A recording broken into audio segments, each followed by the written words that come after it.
தமிழ் உள்ளங்கள் அனைவருக்கும் இணைய வணக்கம். இது உங்கள் Tamil store channel. So voice வந்து கொஞ்சம் கிளியராக இருக்காதுன்னு நினைக்கிறேன். ஸோ கொஞ்சம் அட்ஜஸ்ட் பண்ணிக்கோங்க. ஸோ மைக் வந்து இப்போ கையில் இல்லாததுனால வாய்ஸ் கொஞ்சம் கிளியராக இருக்காது. ஸோ இன்றைக்கி பார்க்க போகிறது சிஎம்சி வெள்ளூருடைய கட் ஆஃப் டீட்டெயில் என்ன, ஃபீஸ் எவ்வளோ கலெக்ட் பண்ணுறாங்க, சிஎம்சி வெள்ளூர் அந்த ஹாஸ்பிட்டல் அப்படின்னு சொல்கிற அந்த மெடிக்கல் காலேஜில் நமக்கு எந்த அளவுக்கு மதிப்பெண் இருந்தால் அட்மிஷன் கிடைக்க வாய்ப்பு இருக்குது நெக்ஸ்ட் இயருக்கு அப்படின்றத டீட்டெயிலாக பார்ப்போம். நெக்ஸ்ட் இயர்க்குன்னு அதாவது இந்த வருடம் 2024க்கும் எந்த அளவுக்கு மதிப்பெண் தேவைப்படும் அப்படின்றத நம்ம டீட்டெயிலாக பார்க்கலாம். ஸோ வாய்ஸ் கொஞ்சம் கிளியராக இருக்கும், நல்லா வால்யூமை வச்சு நீங்கள் பார்த்தீங்கன்னா உங்களுக்கு கிளியராக புரியும். ஸோ ஃபஸ்ட்டு வந்து பார்த்தீங்கன்னா சிஎம்சி வெள்ளூரை பொறுத்த வரைக்கும் டோட்டலாக எவ்வளோ சீட்டு. சிஎம்சி வெள்ளூர் வந்து இன்றைக்கி ப்ரைவேட் மெடிக்கல் காலேஜில் number 1 medical college. Private medical காலேஜில் ஃபீஸு குறைவாக இருக்குதுன்னு சொன்னால் அது நிச்சயமாக வந்து சிஎம்சி வெள்ளூர் தான் கண்டிப்பாக நம்ம சொல்லணும். ஏன்னா இன்றைக்கி வந்து பார்த்திங்கன்னா அந்த அளவுக்கு வந்து மிகப்பெரிய ஒரு இன்ஸ்டியூட்டாக இருக்குது.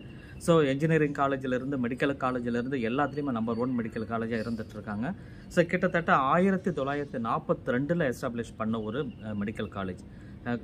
இது வந்து வெள்ளூரில் தலைமையிடமாக கொண்டு செயல்படுறது. நம்பர் ஆஃப் சீட் நமக்கு எம்பிபிஎஸ்க்கு வந்து பார்த்திங்கன்னா 100 சீட்டு. ஆனால் எவ்வளோ பெரிய மெடிக்கல் காலேஜாக இருந்தாலுமே அதை பிஸ்னஸ் மோட்டிவில் போகாமல் 100 சீட்டை ஒவ்வொரு வருஷமும் அப்படியே மெயின்டைன் பண்ணிட்டு வராங்க. பட் அந்த 100 சீட்டில் தான் 50-50 அவங்க பிரித்து தனியாக நமக்கு சீட்டை வந்து ஒதுக்குறாங்க. அந்த 50 சீட் அப்படின்னு சொல்கிறது எப்படி பிரிக்கிறாங்க அப்படின்னு சொல்லி பார்க்கலாம். So management quota, government quota அப்படின்னு சொல்லி 2ஆக பிரிக்கிறாங்க. மேனேஜ்மெண்ட் கோட்டாவுக்கு 50 சீட்டு, அதாவது 50% சீட்டு. கவர்மெண்ட் கோட்டாவுக்கு 50% சீட்டு, 50 சீட்டு பிரிக்கிறாங்க. ஸோ மேனேஜ்மெண்ட் கோட்டா அப்படின்றதுல அதில் வந்து சில க்ரைட்டேரியா இருக்குது. மேனேஜ்மெண்ட்டில் ஓப்பன் கேட்டகரி, யார் ஒன்றா வரலாம். ஸோ ஓப்பன் கேட்டகரியில் 2 சீட் ஒதுக்குறாங்க. அதே போல் மைனாரிட்டி நெட்வொர்க்கு, கிறிஸ்டின் மைனாரிட்டி நெட்வொர்க்கில் 38 சீட் ஒதுக்குறாங்க. டோட்டலாக 50%ல் 50 சீட்டு, 50 சீட்டில் ஓப்பனில் 2 சீட்டும், மைனாரிட்டி கோட்டாவில் 38, டோட்டலாக 40 சீட்டு வருது. இது இல்லாமல் வெள்ளூர் அங்கே ஒர்க் பண்ணுற ஸ்டாஃப் இருக்காங்க இல்லைங்களா, அங்கே ஒர்க் பண்ணுற ஸ்டாஃப் கோட்டா, சிஎம்சி வெள்ளூருடைய ஸ்டாஃபோடைய பசங்களுடைய கோட்டா அப்படின்னு சொல்கிறது ஒரு 10%, அதாவது 10 சீட்டு. டோட்டலாக 50 சீட்டு வந்து ஸோ அந்த மேனேஜ்மெண்ட் கோட்டாவுக்கு அப்படி ஒதுக்கிடுறாங்க. ஸோ அடுத்தது கவர்மெண்ட் கோட்டா. இந்த கவர்மெண்ட் கோட்டா வந்து நம்ம கவுன்சிலிங் மூலமாக வர்றது தான் இதுவும். So counselling Tamil Nadu medical selection நடத்துகிற இந்த கவுன்சிலிங் மூலமாக நீங்கள் வரும்பொழுதும் கிட்டத்தட்ட வந்து பார்த்தீங்கன்னா அதுலேயும் 50%, அதாவது 50 சீட்டு. இந்த 50 சீட்டு அவங்க 30%, 20%, அதாவது 30 சீட்டு 20 சீட்டு அப்படின்னு பிரிக்கிறாங்க.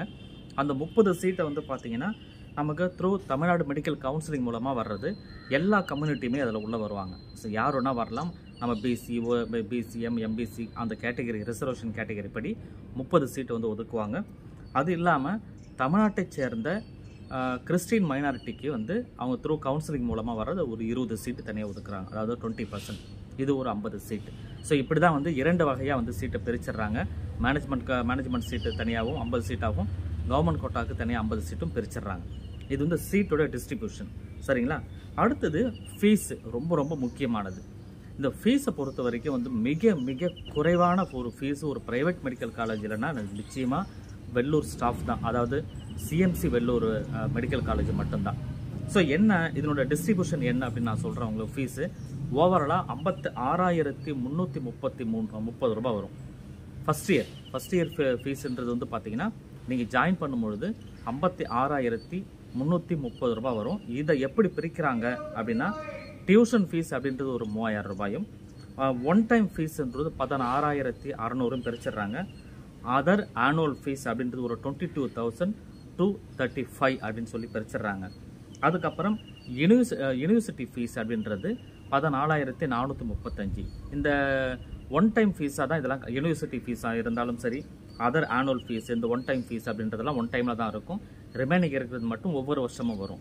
இது வந்து பார்த்தீங்கன்னா டோட்டலாக 56,330 ரூபா வருது. இது ஃபஸ்ட் இயர் நீங்கள் எம்பிபிஎஸ் ஜாயின் பண்ணும்போது கட்ட வேண்டிய ஃபீஸு.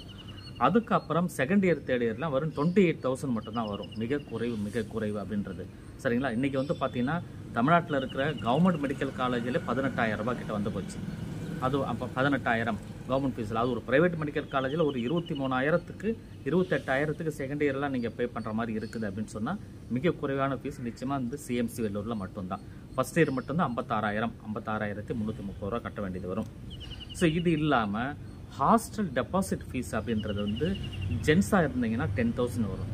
Hostel deposit fees. இது வந்து டெபாசிட்ன்றது ஒரு வருஷம் மட்டும்தான், ஜாயின் பண்ணும்போது மட்டும்தான் கட்ட போகிறீங்க. இந்த மென்னாக இருந்தீங்க அப்படின்னு சொன்னால் 10,000, ஃபீமேலுக்கு 8,000 பே பண்ணுற மாதிரி இருக்கும். இது வந்து ஹாஸ்டலுடைய டெபாசிட் ஃபீஸு. ஹாஸ்டல் ஃபீஸு அப்படின்றது மென்னுக்கு 8,000, 6,000 வந்து ஃபீமேலுக்கும் வந்துடும். ஸோ பர் இயர், சரிங்களா? இது வந்து அதாவது சிஎம்சி வெள்ளூரில் படிக்கும்போது நீங்கள் ஹாஸ்டல் எடுத்து படிச்சிங்கன்னா இந்த வசதிகள், இந்த இது வந்து இருக்கும், சரிங்களா? சரி, இப்போ வந்து நம்ம அடுத்து பார்க்க போகிறது மிக முக்கியமானது, எல்லாருமே எதிர்பார்த்துட்டு இருக்கிறது என்னன்னா அதனுடைய கட் ஆஃப். ஸோ எந்த அளவுக்கு லாஸ்ட் இயர் இருந்தது, நமக்கு இந்த அளவுக்கு இந்த வருடம் எந்த அளவுக்கு மதிப்பெண் எடுத்தால் நமக்கு ஈஸியாக சீட்டு கிடைக்கும் அப்படின்றதையும் நம்ம டீட்டெயிலாக பார்த்துடலாம். ஸோ இப்போ வந்து 2023 ஓப்பன் கேட்டகரியில் வந்து பார்த்தீங்கன்னா 667 வந்து க்ளோஸ் ஆச்சு. பிசிஎம்க்கும் எம்பிசிக்கும் வந்து பிசிஎம்க்கு வந்து சீட்டே கிடையாது, சீட்டு வந்து வரல. லாஸ்ட் இயர் 7.5% மட்டும்தான் சீட்டு வந்தது. அது வந்து பார்த்தீங்கன்னா 434 வந்து க்ளோஸ் ஆச்சு 7.5 பிசிஎம்க்கு. அதுவே எம்பிசி பொறுத்த வரைக்கும் வந்து நார்மலில் 632க்கு முடிஞ்சிருக்கு. அதுவே 7.5% வந்து பார்த்தீங்கன்னா 415 வந்து க்ளோஸ் ஆகிருக்கு. எஸ்சி கேட்டகரியை பொறுத்த வரைக்கும் 584 லாஸ்ட் இயர் க்ளோஸ் ஆச்சு.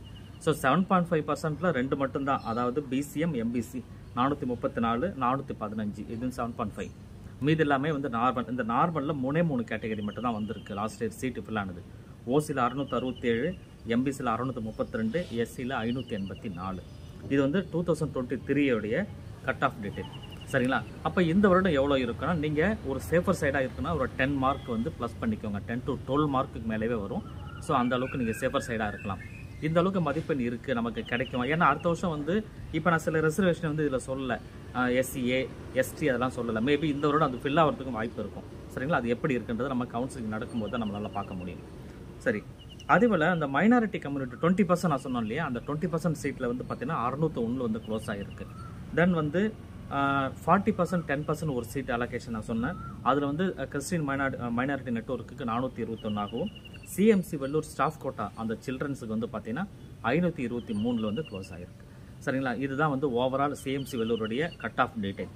இப்போ உங்களுக்கு ஃபீஸு, கட் ஆஃப் டீட்டெயில், இது இல்லாமல் அந்த சீட்டோட டிஸ்ட்ரிபியூஷன் எப்படி அப்படின்றத டீட்டெயிலாக நான் உங்களுக்கு சொல்லியிருக்கேன்.